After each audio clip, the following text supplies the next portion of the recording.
The Dice Tower, episode 660, Marshall. Welcome to The Dice Tower, a podcast about board games and card games, and especially the people who play them. In today's show, we review 5 games, talk about the upcoming Viticulture app, and discuss space games in Game Pie. I'm Suzanne Sheldon. And I'm Mandi Hutchinson. And oh boy, Mandi, I am so excited for a Space Games Game Pie. Yeah, you all can't see it, but I'm legitimately rolling my eyes when she was going, Space Games, because you know she was looking at me going, ha ha ha ha. Yeah, so. I could see you rolling your eyes, though. I saw it, and I loved it. I ate it up. People are just gonna, I'm gonna hear about this on Twitter, 100%. And I'm going to be watching with so much eagerness, it's not even funny. Be kind, be kind. Welcome back, everybody. It's great to have you here at the end of May. For those of you that listen to all the episodes of the podcast, you may have heard Tom talking about the podcast survey. Well, we are here to remind you that, hey, we've got a little survey up that we would love, love, love for you to take a couple of minutes and fill it out. It's not that long, but we really do want to be improving the podcast and responding to what you enjoy or maybe what you don't enjoy. And we know that there are some of you out there that listen to every episode and love them all. We know that there are some of you out there that only listen to Tom and Eric, and some of you only listen to Mandi and myself. And all of that is okay, but we want to make sure that the survey gets a lot of responses and responses from people who listen to the breadth of the show. So if you're listening to this right now, please, oh please, if you can go and check out the survey, fill it out, give us your honest, open thoughts. It's all anonymous. Don't worry, we're not going to know who said what. We would really, really appreciate it. I'm going to have the link to the survey in the show notes of the podcast, so it's really convenient for you to find it there. So thank you, everybody, for listening, and we really hope that you will tell us what you think of how things are going. Absolutely. And coming up later this week, which I'm pretty excited for. Apptastic! I'm doing jazz hands back here. But no, I'm really excited because we are playing a heavy, crunchy kind of game. So we are playing Clinic Deluxe version on Tabletopia on May 28th. So, I actually think I have a chance here. I could possibly win this one. I've been consistently doing well. Yes, I've played the game like 4 times, but that's besides the point. I'm ready for this. Ready. Mandi, you can win any game. You're a great game player. And I think, though, you do probably have the edge in Clinic. But I'm really excited for this one as well because I love Alban Viard's designs. Mm-hmm. And while this isn't technically a standalone app, right, it is a really nice implementation of Clinic in a digital form. And Mandi, when you and I were talking about what game we want to do, you took note that there aren't a lot of resources to learn Clinic, especially on the new edition. And so we're really hoping that besides having fun and playing a digital board game, that it'll actually be a useful asset for people who might want to learn how to play Clinic, because it is a little bit heavier. It's got some teeth to it. And so hopefully it'll be a nice way that potentially people could learn the game. Absolutely. I'm as you can tell, I'm very excited. So join us on May 28th live on the Dice Tower's YouTube channel. Join in the chat. We always have a great chat. It's so much fun just to hang out with people. And the topics of the discussion are sometimes focused on the game, but they're also as often about TV shows and video games or whatever strikes people's fancies. So hope to see you live there. But of course, if you can't make it, don't worry about it. It will be stored on the Dice Tower's YouTube channel. Alrighty, we've actually got a few meaty games to talk about today, Mandi, so let's get to it.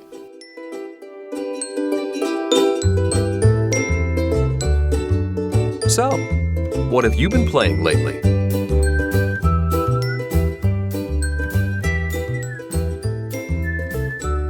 All right, game time, and I'm happy. I've actually been able to play some games. Anybody who follows Suzanne on Twitter knows that I had to put up a little system there for us to play this next game I'm going to talk about, Forest Guardians Safeguard the Wilderness. So yay for us, able to play games at a distance and not digitally. Weird, right? So this game is designed by Chen Zhaoru, Li Wei Swan, Hsien Pu Zhan, and Chi Wei Lin. The artist is Meng Jung Yang, and it's published by Shepherd Kit Inc. It's 2 to 4 players and plays in about 30 to 50 minutes. So this game is actually currently on Kickstarter, and I think at the time of recording this, so not when it's launched, recording this, so we're Sunday, it's on for 9 more days, give or take.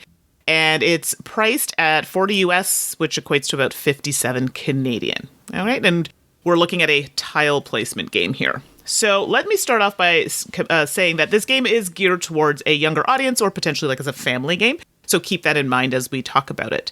So I'll give you a basic overview. The game, it's, as we said before, tiling. And what you're trying to do is place tiles of the mountain, landscape, and natural wonders. And I think it's taking place in Taiwan. And you're exploring the wilderness. And you're basically trying to work on reforestation, rescuing wildlife. Wow, that was a tough one to say. And respond to threats in the forest. So, you know, there's some fires that potentially break out in this game. But you basically want to be a guardian of the forest. Each round has 2 steps. We have the landscape tile placement. You draw one of the hexagonal landscape tiles and then you place it on the table. And eventually these will all be connected. And some of these tiles can show that there's an animal encounter. Oh. So you draw an animal card and then you place that animal token on the tile.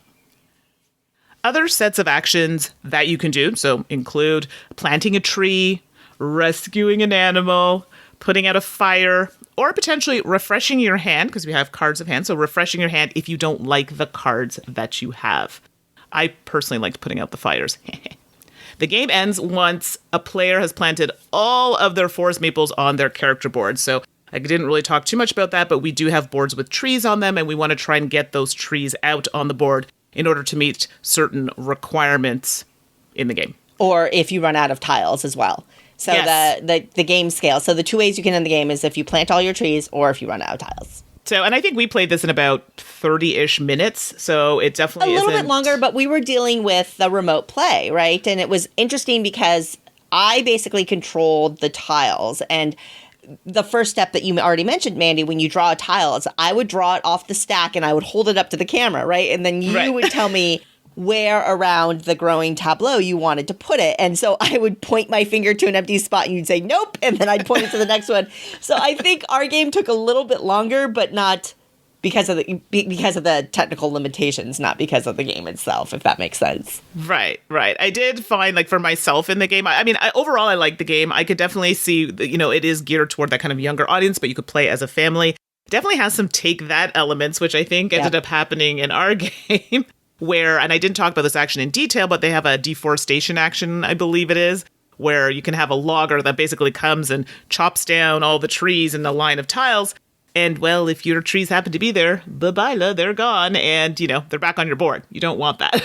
So you need trees on tiles to meet certain requirements. So things like that, I do find children seem to like that. Yeah. I mean, they're not mean, but they do like to have that interaction. So I think that's not necessarily a bad thing, and I think that's a good thing for them. The component quality of the game in general, usually their games are very good. I have a copy, so even though we were playing virtually, I did find the standees a bit loose, but I'm not sure if the versions we have are final. They may not be final, but that's interesting because my standees are really snug. They're good. Okay, yeah, mine are a bit loose. Okay, so it could just be my copy then.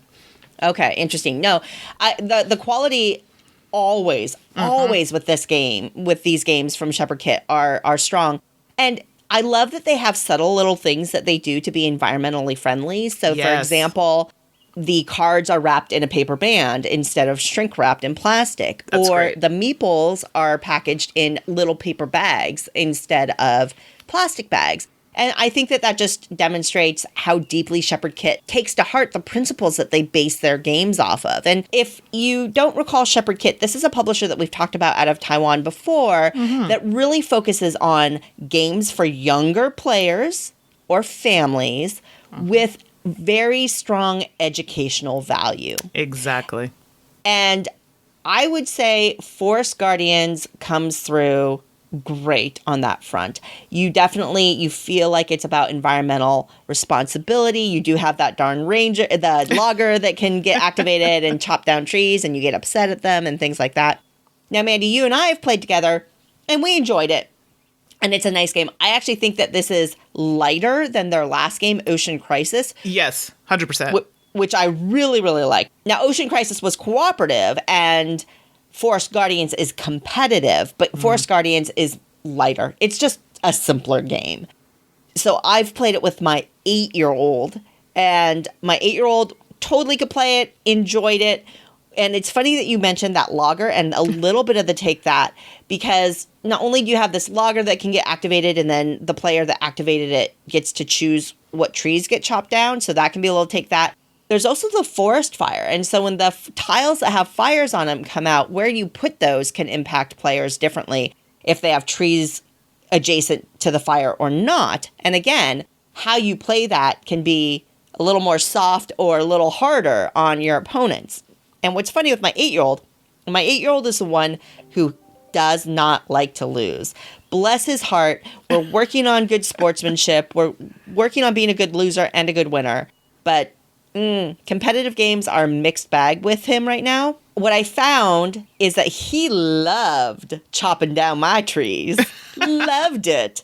But oh my gosh, when I set one of his trees on fire, I got the frowny face. He was not happy with me. So a little bit of the he could dish it out but not take it. Right. That's very kid dependent. But kids are used to take that in games because so many family games have take that in it. So there's a little bit of that in this. But from an overall gameplay mechanism point of view, he got it. He was figuring out what tiles. He was having fun collecting cards and like, it was interesting to see him say, I want to play this water card to put out the fire, but I have 2, so I'd rather plant a tree with it. Right. Right. And making those little decisions along the way, it's really a nice game. And that's, similar to Haba or other groups that are making games for families and kids that are a little smarter in their mechanisms than, say, a roll and move game or that kind of thing. And without a doubt, I think Forest Guardians nails it on that front. So we enjoyed it. We enjoyed it as a family. And Mandi, I had fun with you. Yeah. Even though you were not rescuing animals, and I won because I rescued the little pangolin. Yeah. I was more worried about the fires, putting out the fires. And no, I didn't win, but I put out the fires. You did. You did a good job. You were a good Forest Guardian. So overall, I liked it. As someone who does not have children, this is a game, yes, while it's fun and we played it, it falls into that category of lighter game for me. So for me personally, it's something that I would play. This is great. It's fun, but I don't necessarily need to own it. Do you know what I mean? But if you have a family, you've got children, or you just like a lighter type game, this is great. But for me, it's just not something that I could see myself playing often. So that is Forest Guardians, Safeguard the Wilderness. Well, up next for me is another game out of Asia, out of the Asian market. But I believe it got picked up by Tasty Minstrel Games, so this should be available in the US and North America in general very, very soon, if it's not out already. And this is Formosa Tea, designed by Chu Lan Kao, and the art is by Samix and Wang Yu Wen, and the publisher is So Studios. Again, So Studios is one of these publishers that I just keep an eye on. They also did Tiny Park, which is a game that I really, really love, a tiny little tile laying game that just has enough cleverness in it to kind of make it delightful to me. Well, here comes Formosa Tea, and I'll tell you right up front that this one's heftier. It is a worker placement game all about tea production from the fields all the way until you freight it off to the tea drinkers. It takes place a century ago, so it represents a certain cap on technology and that kind of thing. It's not like you're doing cargo containers or things like that. And basically, you have your own player board, which represents kind of your drying process, because you get the tea leaves out of the field and then you dry them, and you're going to be managing that there. And then there's a big central board, and half of that board are the tea fields, where there's going to be cubes that represent tea that you're going to be gathering. And the other half of the board represents the processing plants. There are 3 different types of tea, or 3 different colors of cubes, and then there's a processing plant for each of those types of tea that you can move the tea through to. After you dry it in your own board, then you can move it up there, and they do the, sorting and packaging and bundling and smoking and all that kind of stuff. I find just thematically that it's just an engaging theme for me personally. I really enjoy it. I don't have another game about making tea so thoroughly, right? This one feels like it's really in depth. It feels like there's a lot of history, and the mechanisms that are laid out there, again, it's kind of a Euro style worker placement game. So the thematics of it are always questionable, I think. But I felt like I was learning when I was going through this game, because you felt like the steps that they implemented were probably part of the real tea processing process. So you're going to have little workers, and you have 2 different types of workers. And that matters because one of the workers is a little more limited. They can only work in the fields, whereas another worker can work in the fields or work in the processing plant. So you're going to put your worker out and grab some tea cubes, or you're going to put a worker out and process the tea that you already have. As you get those tea cubes, they go into certain spots on your board, depending on the weather that's also determined by the board. And the wetter the tea, the longer it's going to take to process, or the more finicky you have to be, because you don't want to process wet tea. You want dry tea. And you want dry tea because dry tea results in a finer quality of tea for when you ship it off. Meanwhile, there are market cards that determine what final tea you're selling and what price you're going to get. And ultimately, that's what you really want to do, is make really good tea so you can get the best price and then ship it off and make a lot of money, just like every other game out there. There are event cards that are randomized. There's a nice set of them, but you only play with a certain number every game. And those are also your round markers. So you play through 5 or 6 rounds of the game. You trigger every event that you happen after each round, and then the person with the highest score wins the game. It's a very standard Euro structure overall from that point of view. One of the nice little elements of the game is there's an interesting thing where your placements can promote your opponent's movement, because how many meeples are in a field where you're gathering the tea impacts the meeple movement in the processing plant. So thematically, you can kind of think about it. This field is producing more tea, so that processing plant is busier. And so if I'm picking tea in that row, but Mandi has a meeple in that processing plant, then that can actually push Mandi's progress forward for her, even though it's my action. And so I like that little extra twist that they inserted into the worker placement. I thought that that was a very clever little kind of thing that makes choices a little bit more difficult. What I'll tell you is that this game, once you get into it, it runs very, very smoothly, but it is a bear to teach. Oh my goodness. And I say that because we played it, and then we didn't play it again for a while, and then we played it again, and we were kind of learning it over, and we hit kind of the similar hiccup points the second time around. And then the third time I played, it was fresh, so then it was easier to go through, that kind of thing. But it is a heavier game. There are a lot of choices. I have skipped over a ton of stuff in this description. A lot of little details. There's some technology that happens. There's a public market. There's a private market. There are tokens that you can earn to spend to kind of adjust your tea. There's this drying process, things that, all this other stuff that you go through. So this is a heavier game. It's going to take you at least, if you know the game, at least 90 minutes to play at a minimum. All of that said, I really, really enjoyed it. I like the aesthetic of the game. It's kind of got a soft, almost watercolory look to it. All of the illustrations are period to the time that this would be happening in, and I thought that that was interesting to look at. I like the theme of tea processing. I thought that that was a great theme. And just from a mechanical point of view of going through the puzzle of figuring out which tea you can get and the timing of drying it out, and when do you put that limited, you have very few meeples. When do you put your meeple into the processing plant? Because then they're stuck there for a little bit until they go through the whole process. All of those little decisions keep your brain moving. This is a challenging game to play and very, very enjoyable if you like that kind of thing. So Formosa Tea is a game that I really, really enjoy for all of those reasons. I'm excited that somebody finally picked it up to bring it over here because it's been available in Asia for a little while. So Formosa Tea, if you like a heavier worker placement game, I recommend it. Well, this is right up my alley. First of all, I am a tea drinker, so there's that. And I remember seeing it at Essen, and then it was near the end of my budget there, so I kind of had to, I'll pick that up when it comes to Tasty Minstrel. Otherwise, I would have loved to support them, but, it's getting close to the end of the budget. So this is one that was on my list, and I like the fact that you said it is a heavier game. This has been on my list for a while, so yeah, I'll be picking it up. And I will happily teach you. Fantastic. All right, so now we move from tea to Cthulhu? Wah, wah. Segue fail. This should be like its own thing. Anyway, so I'm talking about the game AuZtralia. Sorry, AuZtralia. Oh gosh, I can't do it. AuZtralia, okay, but with a Z. So, with a what?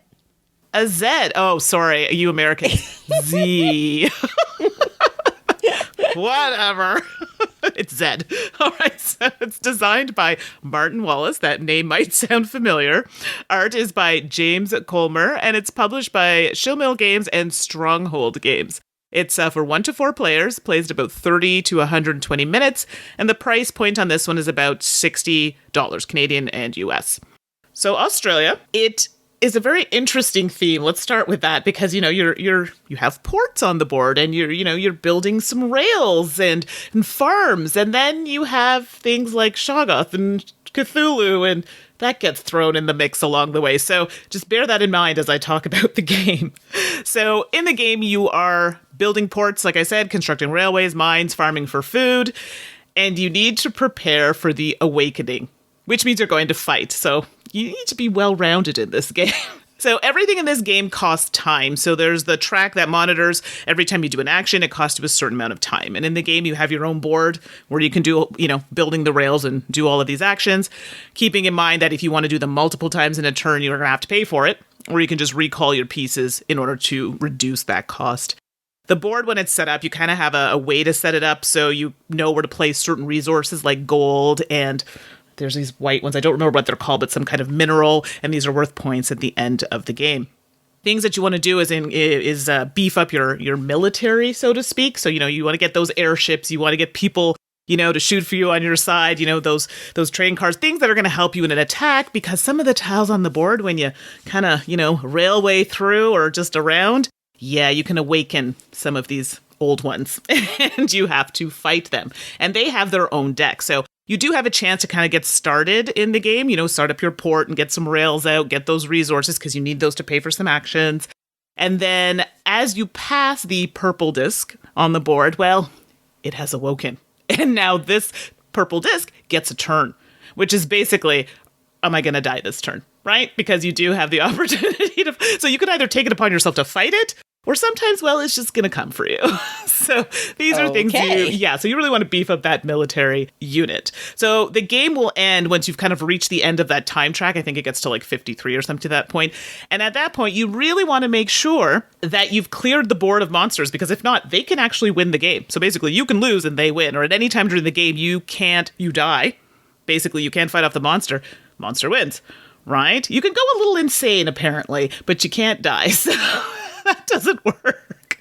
But yes, the monster can win the game if you have certain tokens that haven't been flipped over, lots of negative points, or you have ones flipped over and you haven't defeated, more negative points. So keeping in mind, you want to basically finish with more points than everybody else, including the old ones. It is competitive, but you can play this cooperatively. I have not played the cooperative version. That was a brief overview. There are some little things in between there, events that can happen and so forth, which can affect the game. But overall, you got the gist of it. Sounds weird combination, like a weird combination, right? A little bit. I gotta say. A little strange. Can I tell you? I liked it. So looking at the art on the box, I'm going to be honest with you, I felt a bit of a disconnect with the art and then what was in the box. But it was like they're individual good things. Like the art itself was very nice. The game itself was nice. I just didn't see the connection. But I liked the game. So now I've played it physically and I've also played it online digitally. I feel I preferred it in person.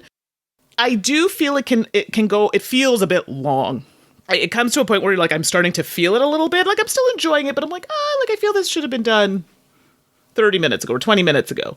Do you know what I mean? Mm-hmm. And the battle can seem a little random because it's a card draw. So when you're fighting a monster, you have to draw cards, and it has a listing of all the old ones that are on there.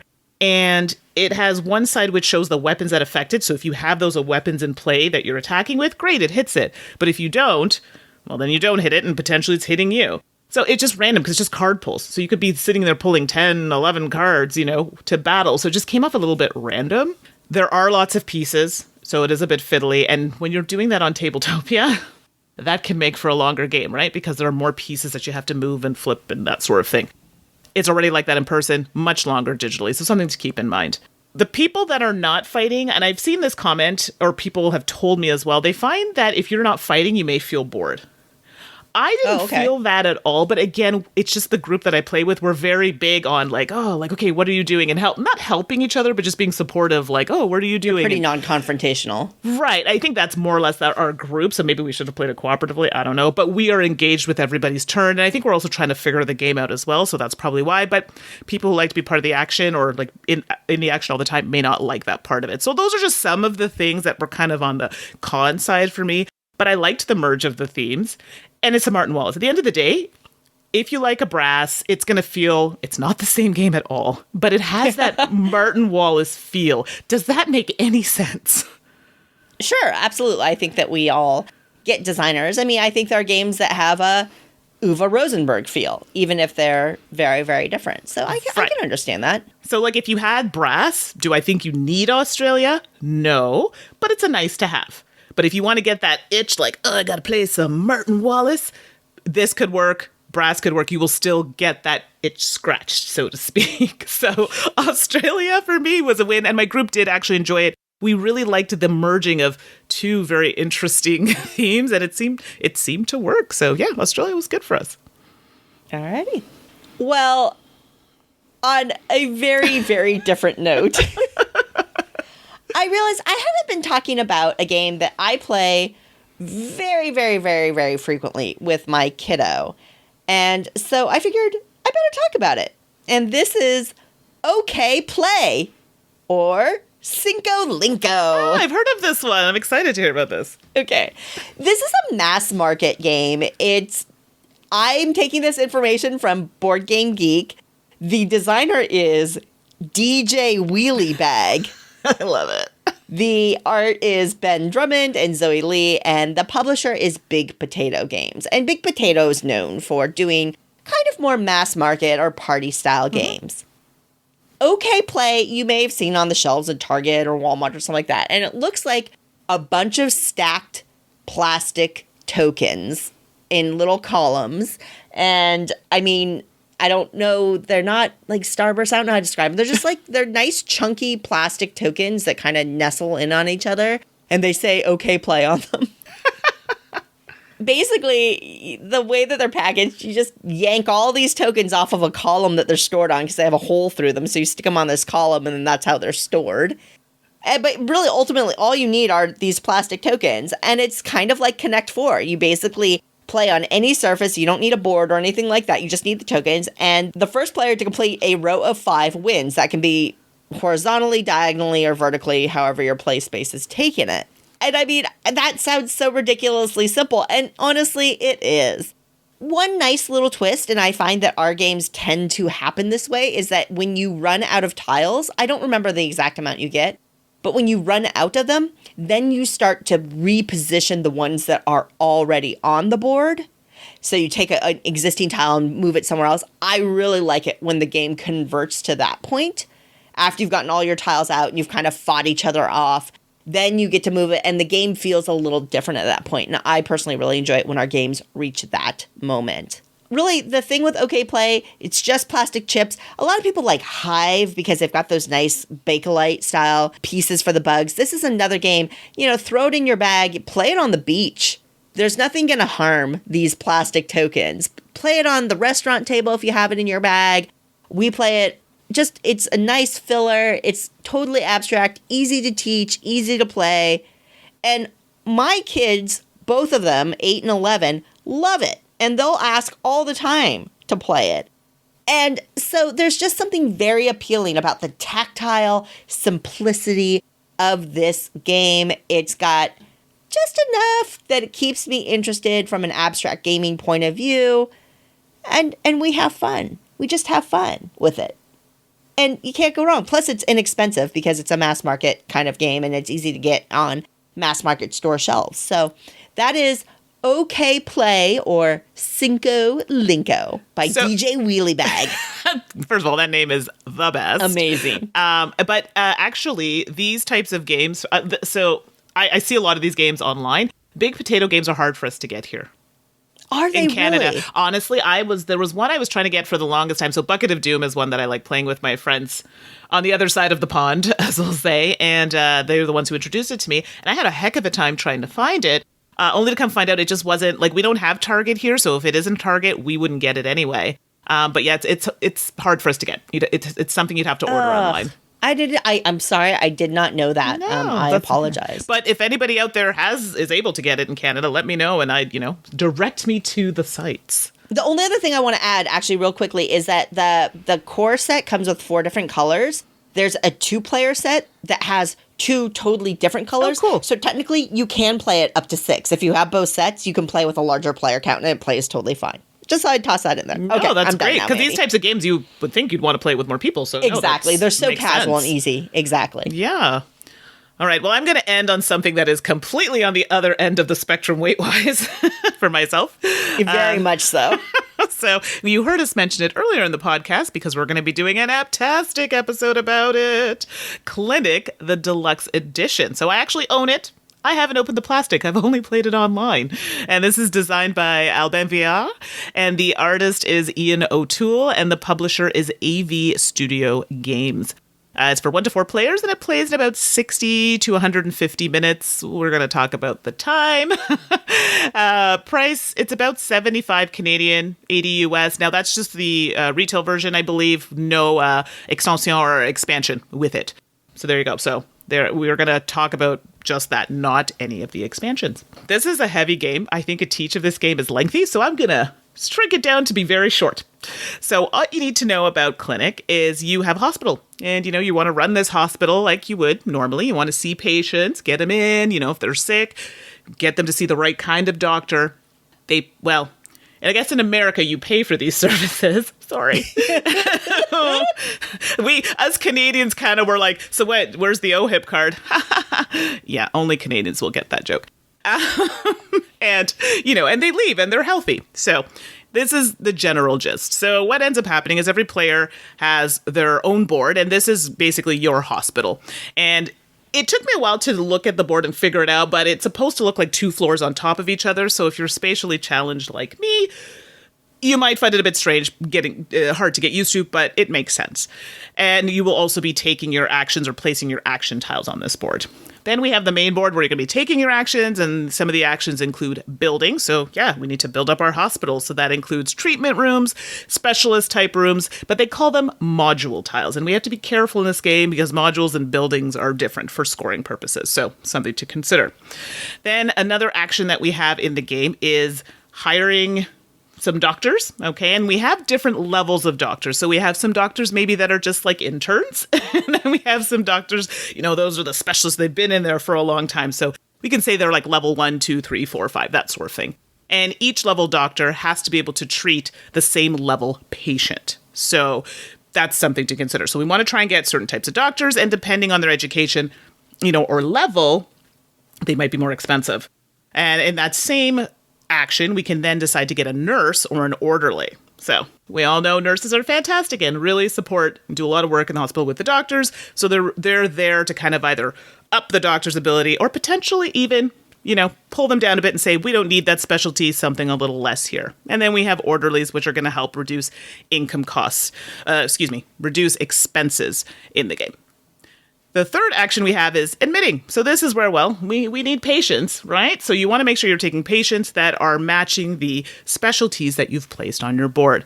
And now these ones, depending on the level they are, will depend on how sick they are, which is good in a sense when you treat them because you get paid more, but you don't, in real life, you don't want really sick patients. You want them to be good and live and leave your hospital healthy.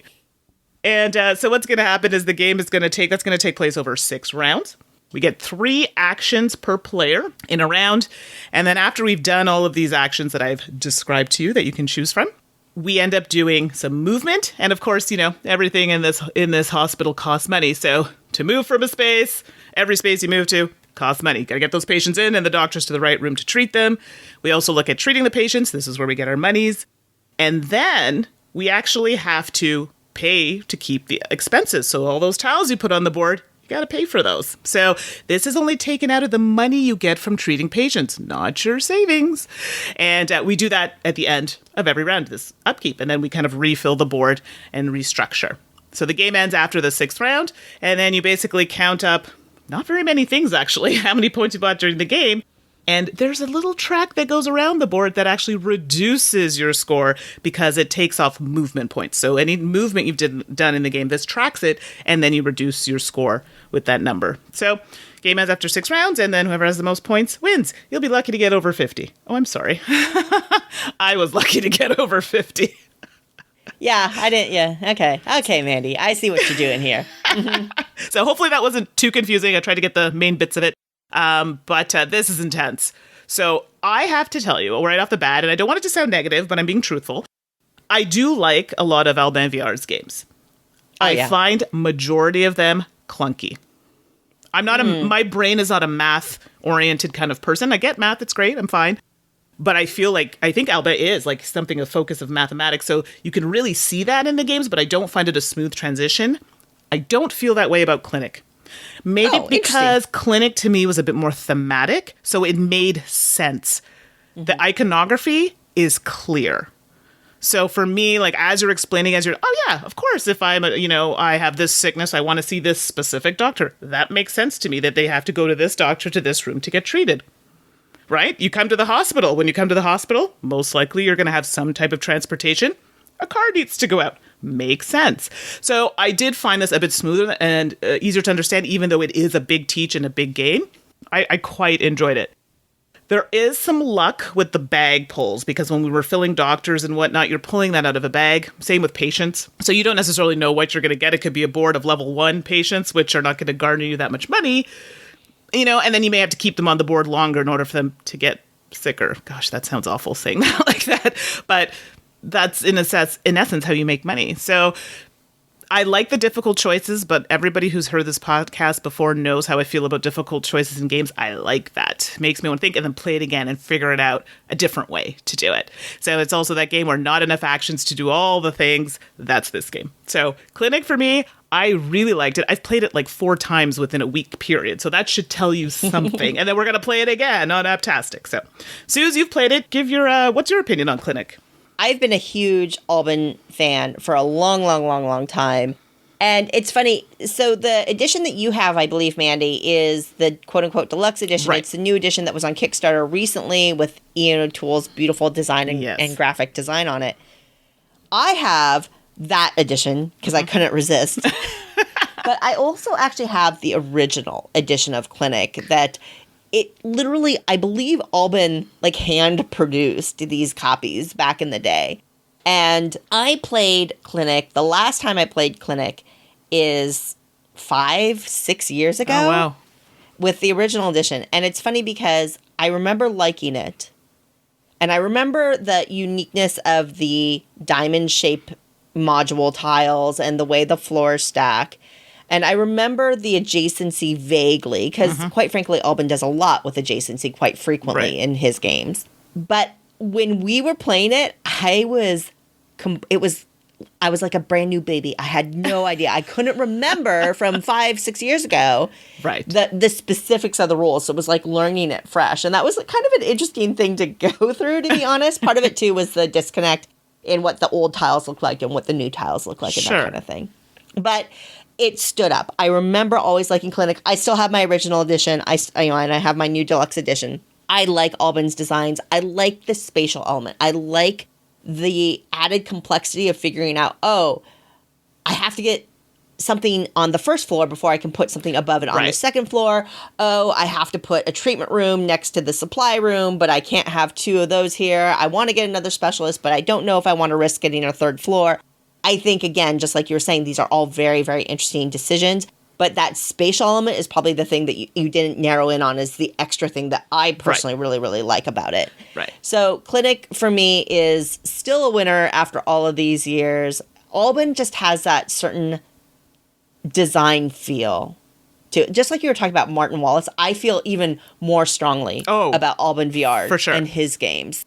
I like those games. Clinic stands up. I really enjoyed it. And I would play it again in a heartbeat. And that's why I'm super glad we decided to do Apptastic. So yeah, if you're curious about Clinic, don't forget we've got that Apptastic coming up in a couple days from the time that you're potentially listening to this episode, or you can watch it later. And hopefully you'll see how fun the game is yourself. Something I forgot to mention, I alluded to it earlier, time.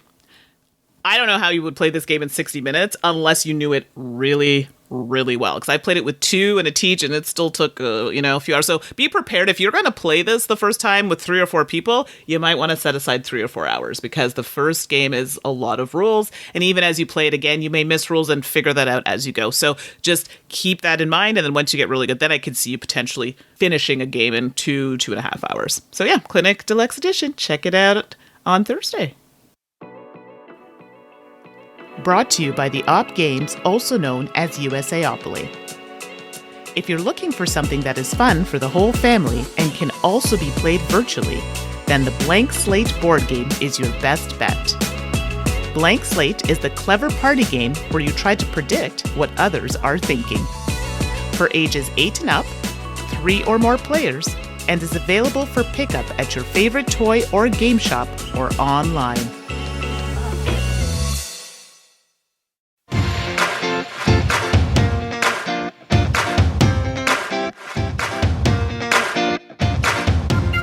And now let's look at the digital side of board gaming with Tap That App. It's app time, although so much of our show is app in a way now because of the nature of the world, but that's okay because we're still out there plugging away at apps. And Mandi, I think you and I can always say we were some of the first to really dig into apps. I would say so, yes. And you and I had the opportunity to play the beta of the Viticulture app coming out, and we've both been having fun with it, and we figured, hey, we should probably talk about it on the podcast. Absolutely. So Viticulture, of course, is the very, very well-known worker placement game designed by Jamie Stegmaier and Alan Stone, art by Beth Sobel, Jackie Davis, and David Montgomery, published by Stonemaier Games in physical form. The app is being developed by Digidiced, and Digidiced is the same group that brought us Terra Mystica and Patchwork and Isle of Skye and all of those lovely games like that. Now, the app will be available on iOS and Android and likely Steam as well. And who knows, maybe the Switch. We'll see how that goes. But great. We've been playing, Mandi, I've been playing on iOS. I don't know if you've been playing on iOS or Android. I think they only, at the time, had it for iOS, so I have it on my iPad. Got it. Okay. Yeah. Of course, Mandi, you would probably know Viticulture better than me, but this is a worker placement game and all about making wine. Yeah. And you're going to be putting your fairly limited number of workers out to gather grapes or get wine orders, to process your wine and crush your wine, or you crush your grapes and make your wine and all of that good stuff, and then fulfill orders. There are characters in different seasons that can help you out or give you bonuses, and there are buildings that you can acquire that will help you in a myriad of ways, whether it's getting more gold or giving you more flexibility in your fields or something like that. And I mean, I don't even know how many copies of Viticulture have been sold, but this is what has to be one of the most well-loved games in the hobby gaming board game world. So Viticulture, hugely popular game. Now, the app version, Digidiced has a very familiar, very consistent user interface where they have a series of buttons along the bottom of the game, and like when you're done with your turn, you press on the next end turn button. You can pull it up to ask for help or to save your game or change your settings and that kind of thing. So if you've played a Digidiced game before, the interface will feel somewhat familiar because it's kind of wrapped up in that Digidiced feel. But overall, this is going to have the full suite of features that you're looking for. It has multiple AIs for you to play against. You can play against opponents online, cross-platform, which is always really nice. So, man, if you play on Android, I can play against you on my iOS device. It has a tutorial that will teach you how to play the game. So if you don't know how to play the game, you'll be able to do that as well. And it has some undo button. Which, again, we've talked about this. We were just playing a game the other day, and we're like, smash up. Yeah. We're like, we wish it had an undo button. So it has that little undo button there as well. Mandi, what do you think of the Viticulture app so far? Yeah, so for anybody who has listened to the podcast or, watched my top 100, yes, spoiler, it's in my top 10.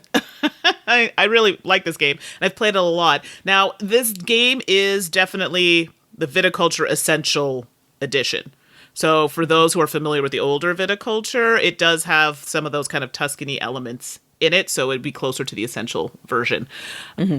I found the app, so it was very close. Like, the boards were very similar. So if you had played the game, you're very comfortable, and you're like, I know all the things where they are. I had some, I wouldn't say difficulty, but I found it, I was forgetting, or just it wasn't obvious to me. Some of the menus, like if I wanted to see, for example, what each building does on my board. And it's one of those kind of side or under menus that you were talking about, but it's not super visible. Like, you have to kind of press it, and then it comes out. I'm like, there it is. Like, it just didn't seem intuitive to me. That was the only thing that kind of threw me for a loop. But other than that, I found the gameplay really smooth. I love the undo part that you were talking about, because I've made many mistakes. And even though it's busy, I was still able to see the information that I needed without being confused.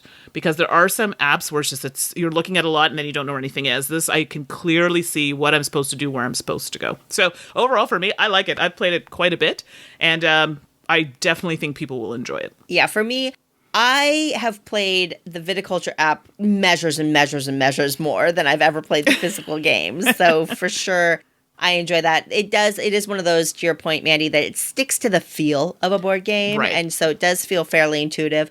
The screen real estate issue that you're kind of addressing with the trays and finding the information, right? Because you have a lot of stuff that you're supposed to be keeping track of. You have your personal board. Right. And then you have the main worker placement board. Yep. But then you have the cards that are available. Exactly. But then you also have there's so much information in the game, and there's so many pieces in the physical game.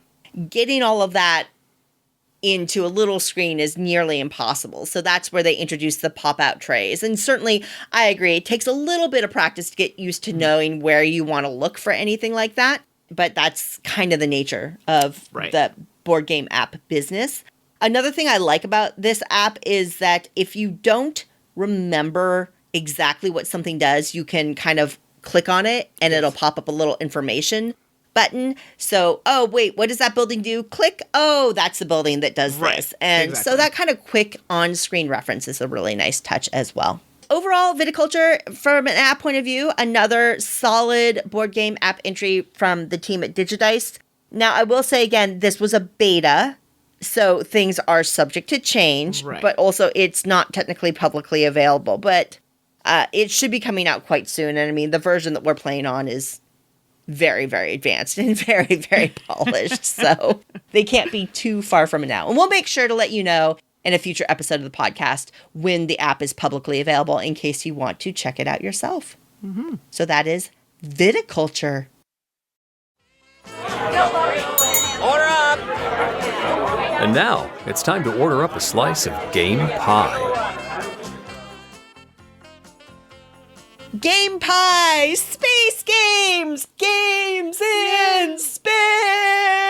Yay. Mandi, I'm so excited! Aren't you excited, Mandi? Okay, just hold on here. You say space games, but I have decided to actually more accurately title this episode Space Games That We Don't Strongly Dislike.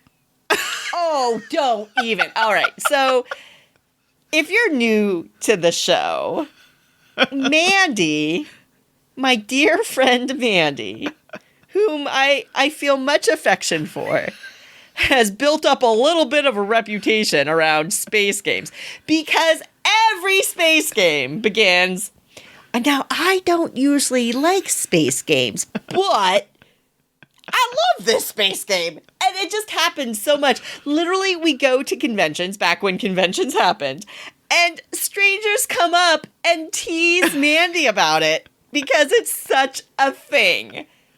So, of course, we had to do a game pie on space games. Mandy, you can spin it and remarket it all you want. Oh, yes, because it's not my fault that as soon as I said that, all these, decent space games started coming out. It's just bad timing, okay? I stand by that. But anyway, I digress. Let us get to the list. Yes.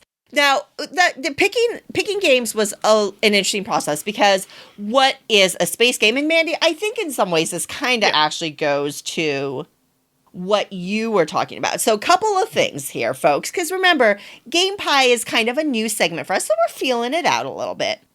First of all, when Tom and Eric do a top 10, there's often overlap, and it's kind of fun to see where that overlap is, etc. But because we are doing fewer games in a Game Pie, I think we were kind of purposefully making sure we don't have overlap. Let us know what you think of that. Would you prefer if we both have the same 3 to 4 games on our list? Or is it nicer when we make sure that when we overlap, we don't narrow the number of games we're talking about? And then on this one in particular, Mandy, we kind of eliminated IP-based games. Right. So games that might be based on a well-known movie and book franchise or something like that. We Shiny. said, not for this list. Not for this list. We'll do a different list some other day. Another pie will have to be served on that front. Exactly. So no IP games in this list. And then going back to what I was originally saying, kind of the theory is that this really, they got to be super spacey, right? So we talked about Die Crew or The Crew, which is technically a space-themed game, but it's so abstracted. Mm-hmm. It's such, you get missions, but you can put anything in those. So we kind of tried to make sure that our games were spacey on some level, I think is how I would put it. Yes. So there you go. So that is the structure of our pie today. Right. All right, Mandy, you're first up. Okay, so the first one I have, funny enough, I played this when it was a prototype. They said they were going to change the name. They never changed the name, and I think people still kind of make fun of it to this day. I scored horribly, but really enjoyed it. It's Pulsar 2849. So I think this is by Czech Games does this one. And, I think the reason I like this game is because, yes, I know I'm a Euro gamer, but I like dice. I like dice kind of games where, based on your rolls or placing certain dice, it affects actions that you're doing, but it's in conjunction with other things. Like in this game, you are literally traveling or traversing the board to the different planets or areas, right? In order to take these actions. But then in addition to that, you have another board where you're trying to build up your, I'm not using the right spacey terms here, but your tech or knowledge, or I'm sure someone will correct me of what I'm trying to say here. But I like the fact that there were so many things going on. So it wasn't just about, let's explore the spacey atmosphere, I'm doing such a poor job at selling this. But there were other things going on besides that. And then, of course, there are dice. So Pulsar 2849, even though I'm terrible at it, I really like it. It's a tough game. I have never, ever gotten to play it. What? That is a travesty. It is so good. You talk about it with a lot of positivity, and since it's a space game, that really says something. Yeah, it's up there. So I do own a copy, so I really need to get this one. Yes, so good. Up first for me is Quantum. Quantum is a kind of area control space battle game, but your ships are dice. And oh boy, do I love that. So you have your dice and you're moving around the board. The board is modular, and you can get you're moving your ships around, and you're adjusting the number of pips that are showing. The ships all have different powers, and you're going from planet to planet, trying to get to the planet, get control, drop your cubes off, things like that. It's a pretty simple game to play, but just that ship being dice really, really works because it just gives you that extra little thing to manipulate. Yes, it's very abstracted. You don't get any cute little miniatures or anything like that, but it adds just that extra layer on top of ship movement and ship powers and player abilities that it never gets stale. It always feels different as you go through it. So Quantum, great space game. I've not played that, but as soon as you said dice, I was like, oh, I might have to look that up. Aha! Yeah, there's direct conflict in this one between ships, but I think you'd like this one. Okay, this is good. Well, and there's direct conflict in another game that I have on my list, so I don't mind that. So the next thing I'm going to talk about, I think a lot of people know this one, and sad, I think I own all the bits, but Space Base. Space Base, I liked a lot. It kind of reminded me of, I have to be careful, I don't want to be mean, but it kind of reminded me of a better Machikoro. I'm sorry. No, I think it gets compared to Machikoro quite frequently. Yeah, so it's something along those lines. And while I prefer the theme of Machikoro, I do like Space Base. I recently played the Shy Pluto expansion, and I didn't like all of the elements, but most of them that added to it. But I like the use of the cards in this game, right? Deciding which ones you want to pull out to use the power that's on the bottom, so it's versus using the power that's in the middle of the card if it's on your board, and choosing the right numbers. Because we all know when you roll, your chances of rolling like that 11 or, 12, it doesn't come out too often. So do you want to put all your good cards up there? So I like that. Light decision making and the use of the abilities. I really enjoyed it. So Space Base for me, it transcends to a bunch of groups. You know what I mean? So anybody who doesn't necessarily like space games will probably like the mechanics of the game. So Space Base, yeah, 2 thumbs up. And this one easily, if I had a bigger list, Space Base easily could have made my list as well. Oh, for sure. Next up for me, On Mars. Can I tell you, I didn't even think about that being a space game. But it is. It's on Mars, Mandy. It's literally on Mars. I can't believe I left this off my list. I'm sorry, Vital. That's okay. I got you covered. This will be a pseudo overlap one. On Mars is a heavyweight worker placement. It's got a lot of complexity. It's got a lot of things going on. You take actions whether you're on the orbiting space station or whether you're on Mars, the surface of the planet itself, kind of terraforming around, gathering resources, putting buildings and habitats, rolling your robots and rovers around to gather crystals and things like that, moving your life support system up and making sure it can keep up, traveling back and forth between the planet's surface and the space station. So much going on. And it's got that beautiful art by Ian O'Toole. Mm-hmm. I like Vital's games in general. I think my favorite one to date is Lisboa. I think when I really go through it, I like the Gallerist a lot too, but I think Lisboa is probably one of my favorites. Mm-hmm. I'll tell you, On Mars is knocking at Lisboa's doors. I love On Mars. So good. It's definitely meaty, but it's a solid game, and some different mechanisms in there. Ugh, so good. Just so good.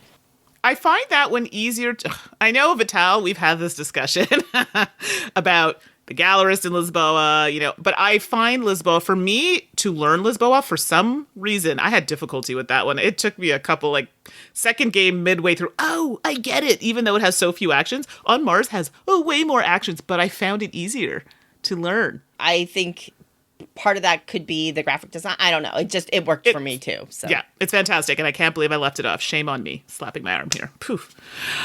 All right, next up on my list is a newer game, actually, and I believe I talked about it on the podcast already, and it's called Stellar, and I believe this was Renegade Games who did this one, and it's cards. So you open the box, you're like, oh, it's cards, and I think it's a 2-player game, if I'm not mistaken, and you're basically trying to build your telescope, and you're trying to have certain symbols in there and then have a tableau of these symbols on the side so you can act as a multiplier to multiply those points at the end of the game. And you want to make sure your placement within that telescope makes sense. You're having them connected in order to, apply those points, and then having certain areas filled up with certain symbols in order to get certain bonuses at the end of the game. This one's pretty straightforward as a space game, and I don't even know if it really counts because you're building a telescope that's looking into space, and it uses spacey terminology like satellite.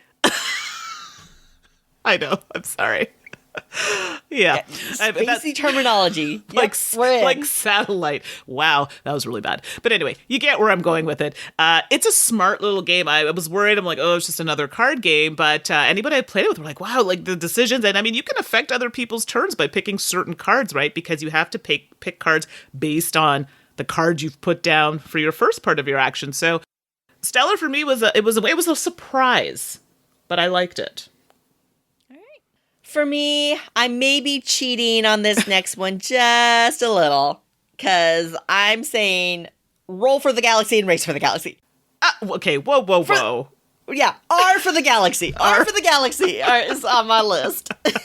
That's my slice of pie. The R for the galaxy slice. It's an extra chunky slice. Look. Same universe, same iconography, same basic principles when you think about it in terms of you pick an action. If other people pick different actions, you can take advantage of their actions, that kind of thing. The action selection is just really, really great. Roll for the Galaxy is the one I fell in love with first. Mm-hmm. And then that darn Race for the Galaxy app came out and I fell in love with Race for the Galaxy. And now... if you'd asked me 4 years ago which one I liked better, it was Roll, hands down. Yeah. But now that I've really gotten into the app with Race, I don't know. It's tight. And that's why I had to have both on my list. I couldn't choose. They're both so enjoyable in different ways. So, but the same way, because it's the action selection. And so, anyway, Roll and Race for the Galaxy. You can't go wrong with them. You're putting out planets. You're trying to get synergies between the planets that you have, or maybe you're taking a military action. Taking advantage of other people's actions, which is so, so great. Being mad at your opponents when they don't pick the action that you wanted them to pick because they were quote-unquote supposed to. Do you do that, Mandi, when you play these games? You yell at someone, you were supposed to take Discover, why didn't you? I do that in my mind. Yeah, that's the nice Canadian. I'm American. I'm just like, I'll just yell at you. So... That was my slice, Roll and Race for the Galaxy. Yes, I know I'm cheating. I'm sorry. No, but, to be fair, good selections. I played Roll first, and then I played Race after. I like them both, but I think I prefer Race for the Galaxy. So, but both I'm not surprised by that. Very good choices. All right. Well, the last one on my list is Kepler 3042. So this is not a new game. There's a newer version, which is the one that I have, but it had been out previous to that. And I think the art on this one was Kwanchai Moria. So, Kwanchai does the art I must have. So then, of course, I go, well, wait a second. This is a space game. Okay, well, we'll give it a go. I liked it. I was surprised. Because I'll be honest, I saw the initial cover and I was like, nope. It's legit a space game. I'm good. This one had the nice purples and the blues. I know I'm talking about the colors, but that's what drew me into the game at first. And it's a resource management game, which I'm a big fan of. And it's the same, like space games. You're exploring, you're terraforming planets, and you're doing this, wow, it's coming up again, using available technologies. See? Okay, I did have it right the first time. But again, it's one of those games where you have a board where you're trying to build up technology, and then at the same time, you're trying to explore the other board and trying to terraform there in order to meet objectives or cards that you have. And the rounds are tracked by cards or like events that come out. So it's really easy to keep track of how long the game is going to go. And I feel it didn't play in a very long amount. Like it didn't take a long time to play it. So Kepler 3042 was a surprise for me, but I enjoyed it. And I think, I will be honest, I think the art kind of pushed me over the edge to enjoy it a little bit more because it was pleasing to the eye. Hey, aesthetics mattered. That's okay. And it's nice that it drew you in because you ended up liking the game. Although I think the lesson learned, Mandi, is if you put a year in a space game name, you got a better shot of Mandi liking it. And it can't be any kind of 2028. You got to go deep into the future. You got to go 2800s or farther. And you got a shot at getting Mandi to like your space game. Right? I think maybe is it like, I don't know, if it's like, shows like Beverly Hills 90210. I really did like that show. So maybe it's... Oh, goodness. All right, I'm going to do my last game because I can't even... All right. Wrapping up my game pie, my spacey game pie. I have to have this game on my list. It's unreasonable not to have this game on the list. Star Realms. Oh, yeah. And Mandi, I would assume that this easily could have made your list as well. Oh, 100%. Right. Any game that I've played more than 2,000 times, if it doesn't make any relevant list, I'm doing something wrong. Star Realms is a modern deck building style game set in space where you have 4 different spacey factions, including the Blob. Dun, dun, dun. And, you're building up your bases. You've got different ships that you're building up currency points or attack points to knock out your opponent's total value, life points, that kind of thing. It's a direct combat deck building game.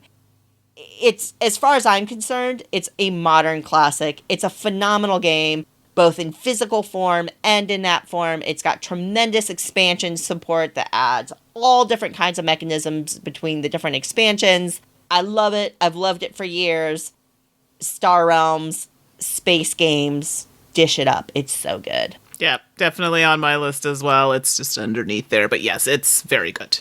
Alrighty, folks. That was your Game Pie set in space. Mandi, you feeling okay? Did you survive your space game? Yeah, it's fine. I'm just waiting for the after effects. Isn't that a thing in space? Aftershock, after something? Something like that. Something. You really All don't right. like space. I don't know. Again, thank you everybody for your responses to Game Pie. We hear you. We hear that we're getting a lot of positive feedback on this segment. So if you have a topic for Game Pie that you'd like us to cover, feel free to send us messages and let us know. Let us know what you think about having overlap versus not having overlap in our games, because we're interested in your input. We really don't know what the best thing to do is. You can send your Game Pie suggestions, your general gaming questions. If you are asking me about Roland Wright pens, I'll drop it right here because I had 7 emails yesterday about Roland Wright pens. Hey, everybody, if you need a great pen for your Roland Wright games, I use the Staedtler brand Lumo Color correctable pens. That is my recommended Roland Wright pen. Just to answer 7 emails, just like that. But if you have another question, even if you forget the pen name, feel free to email us. You can reach me at Suzanne@dicetower.com. And you can reach me at Mandi, that's Mandi with an I, at dicetower.com. As always, it is an honor, privilege, and joy to be able to be here podcasting with you and to be part of your extended gaming family. Thank you, thank you, thank you for listening. Please, please, please jump out there and fill out the survey. If you listen to our episodes, we want your feedback. Tom and Eric want your feedback. It would really, really help us out. And so take a couple of minutes. The link will be in the show notes, and we appreciate your support on that front. Next episode is 661, and Tom and Eric play-by-play their preferences for P games. Until next time, I'm Suzanne Sheldon. And I'm Mandi Hutchinson. And you've been listening to The Dice Tower. Thanks for listening. Promotional consideration has been provided by game publishers in the form of review copies of games. This podcast is sponsored by listeners like you. Thank you for your continued support. And speaking of support, the Jack Basil Memorial Fund is an organization dedicated to helping gamers in need. Learn more about the fund's mission and how you can help at jackbasil.org. The Dice Tower is produced by Tom, Suzanne, Mandi, and Eric, with assistance from Roy Canaday and Rob Searing. Our theme is composed by Timothy Pinkham and arranged by Matt Bellier, and hosting is provided by Cool Stuff Inc. Let us know what you think of the show by posting to the Dice Tower Guild at BoardGameGeek.com, following the Dice Tower on Twitter, or by emailing us at dicetower@gmail.com. And don't forget to visit the other shows in the Dice Tower Network at dicetowernetwork.com. Until next time, from all the gang at the Dice Tower, have fun gaming.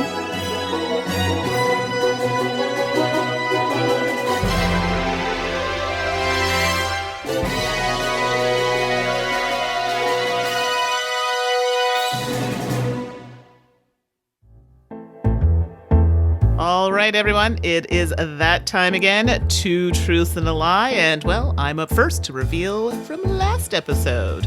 So I cross-stitch, I basket weave, and I crochet. Which one did you think was the lie? As much as it looks like I would do this, I basket weave. That is a lie. I do not weave the baskets. What about you, Suze? Last episode, I said I have over 200 iOS board game apps. I have over 100 cookie cutters, and I have over 300 embroidery thread skeins. And the lie is that I have over 300 embroidery thread skeins. I do find that surprising. I do have lots of apps, and I do have lots of cookie cutters. Actually, the cookie cutters threw me for a loop, so I should get you to make me some of that now. We're learning. So new this episode, here we go. I subscribe to BarkBox. I subscribe to Loot Crate. I subscribe to Birchbox. So, this should be fun. And in the subscription continuation, for me, I said I subscribe to Martha Stewart Living Magazine. I subscribe to Highlights Magazine. And I subscribe to People Magazine. There you go. We've got a theme going on this week. Good luck, everyone.